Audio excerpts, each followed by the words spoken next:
Hey, what's up everyone, it's Gamers the Reason. Now, last week I uploaded a video, Halo 4 review video, and sorry, but I'm going to have to re-upload it. If you watched it, may or may not notice that the gameplay is a little bit too loud, so I lowered it perfectly enough so then you could hear it enough to understand what they're saying and what's happening, because in the review I actually show you what I'm talking about instead of just hearing me blabbering about it. I'm actually going to show you, and things such as parts such as when I show the warthog or the mongoose, you can actually really hear it, so you can get a great example of it.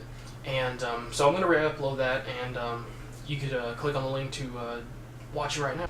This week I'm going to be doing a lot of different videos, such as one, it's going to be kind of a video that's going to kind of explain something that most people don't know. It doesn't really matter, but it's kind of a small thing, you know, such as like, what's the difference between this, this, and this? And I might eventually in the future do a video that tells you the difference between a geek and a nerd. Most people know it as the same thing. Yes, they're both smart, but they're quite different, and they go in different directions, I guess you could say. I'm also going to be giving you a surprise for later this week, a little project I've been working on. It's something I finished quite a while back, but I'm going to try to get back track on it and start making some more for you guys, because I think it's something that's going to be really fun, especially if you're a Halo player and remember Halo 3. That's all you need to know. Stay tuned and subscribe to stay tuned to that.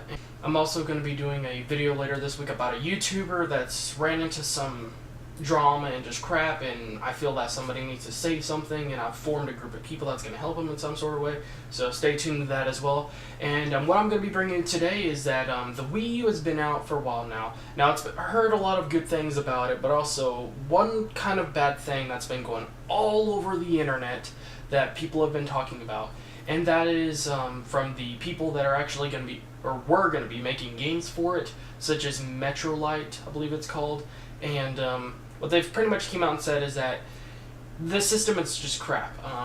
Some of the things that they talk about is like the CPU is just too slow. Now, I understand it is slower than all the rest. I guess you could say it's pretty much like a smartphone in that kind of way, really. I mean, it's like a quad-core processor, I believe. And it's kind of slow, especially compared to a desktop. So I understand it's slow, but I guess you could say in some sort of way it is more future-proof just because it has more cores, and games like Battlefield 3 does use more than 2 cores, at least on PC. It uses 4, and like I said, more future-proof that way. And the other thing is the RAM. The RAM, it has 2 gigabytes, which is more than Xbox 360 or PS3. It's DDR3, but it is slower. It's running at 12.6 gigabytes per second, I believe. If not, then I'll put a quotation right there. Or comment below correcting myself. And the PS3 and Xbox 360 are a lot faster than that. One of them's at the Xbox 360 is at 22.4 gigabytes per second, and the PS3 is at 25.6 gigabytes per second. Now, you gotta understand that the PS3, the memory is actually being shared between the GPU and the CPU, so even though it seems like it has more, but it is being shared, so it's like cut in half. But either way, the Wii U does have less. I mean, it has more RAM, but it is slower.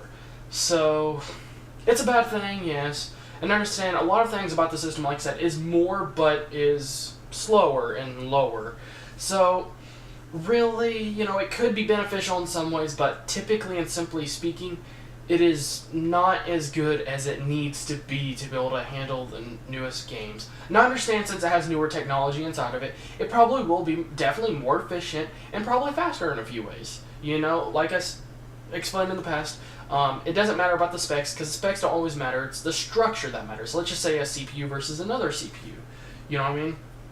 They're different, you know, they're structured differently usually, and unless it's the same series, it's different, it's usually the same structure, maybe slightly a little bit lower in some ways, but really it's just a structure that matters, you know, like 600 series.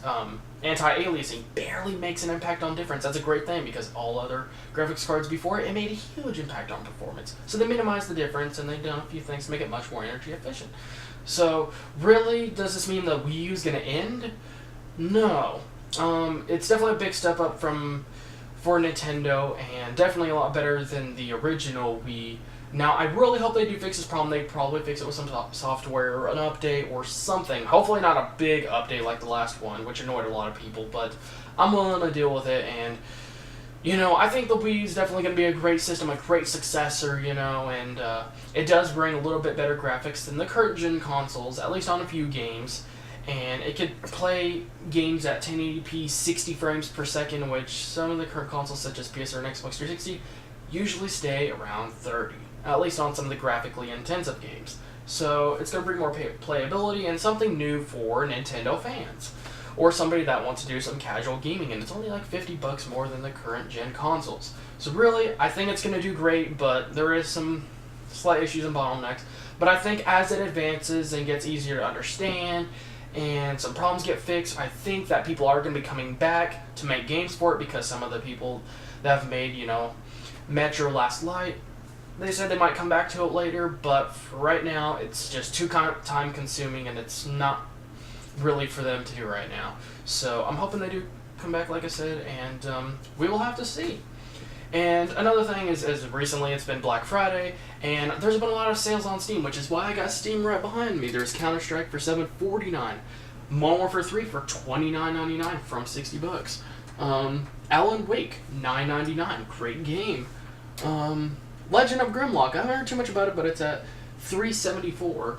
And The Witcher 2, $7.49, which is actually a pretty good game. Just kind of, from what I've heard, at least on the first one, graphically demanding. And Borderlands 2 yesterday was $29.99. It's $44.99 right now. Dishonored, $29.99. That is a great game. I've heard nothing but good stuff about it. Some people have heard some bad things, but I guess it's just not their type of game. But for most people, especially if you're coming from Assassin's Creed, or maybe Skyrim, or if you like, just adventurous games like that, or if you just like to be sneaky, then it's definitely your kind of game. Great game, love it. I will be trying to bring you some gameplay videos for it soon, and a review, such as the Halo 4 review, and oh yeah, Batman Arkham City Game of the Year Edition, $7.49. That is a great deal. So there's things being 50% off, 75% off, and they have about 2 days left, so you should go check it out. And that's one reason I like being a PC gamer, because games are cheap.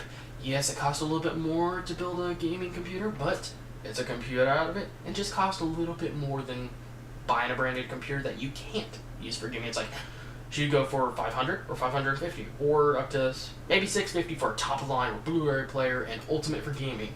Really, it's a small difference, makes a huge difference, better than buying a computer separately and a console as well, and the games are cheaper, especially with Steam, which is why I love Steam. So thanks again for watching this video, and please subscribe for more, because I do got a lot of variety of stuff coming to you guys. So thanks again for watching this video, and I'll see you guys in the next video.